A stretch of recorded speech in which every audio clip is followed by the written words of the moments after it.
is this community, and let's be real here, the black community, I don't mean Charlotte, I don't mean train riders, the black community, everyone on that subway with the exception of Zeruska appears to be black. Is that community going forward?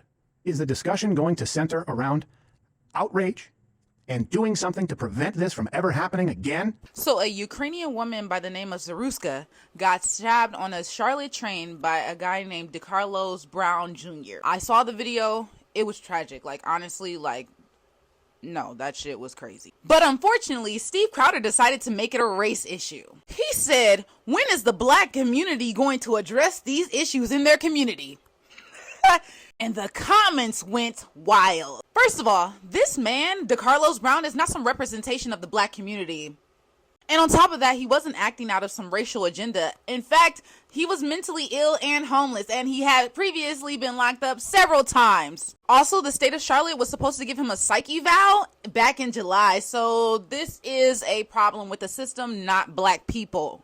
And I know that some white people feel like when they go in those comments, they feel like it's the same thing as like police brutality or school shootings or Karen's calling the cops.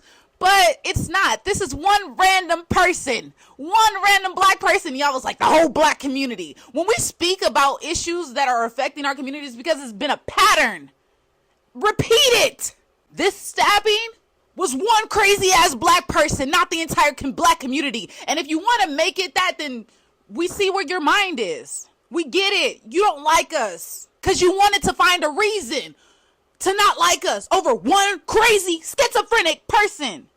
And then I see people in the comments trying to villainize the bystanders. The bystanders who probably didn't really understand what was happening until moments later. And Steven Crowder, you know what you did with that video when you cut it off right when that black man was looking over to see what happened? You know what you did there, because you was trying to make it seem like nobody was trying to help her. Nobody knew what was going on until after the fact. It was quick.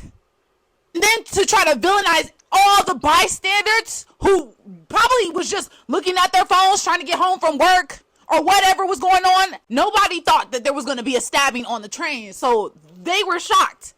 Simple as that. I saw one person talking about, oh, we need to go back to cowboys killing monkeys. Whoa, whoa, whoa. So when you made it a black community thing, that was entirely ridiculous and it was rage-based. So congratulations, you accomplished what you wanted to. I am never the type of person who is going to enable black people to do stupid shit. I would never do that. If you look at my shit, I'm always calling that shit out. But in this case, it was one crazy ass black person who needed to be in a mental institution and instead he was loose on the streets. So anyways, that is it. That is all. My condolences to the family because that shit was fucked up. No black person is like, oh, dude, no black person is doing that. And for the people who's going to try to come into my comments and try to rage bait, just know your shit will get deleted. If you want to respond to me, you need to make a full response video just like I did to Steven Crowder. If you're really serious about it. Anyways, y'all stay safe and y'all stay sane out there. Bye.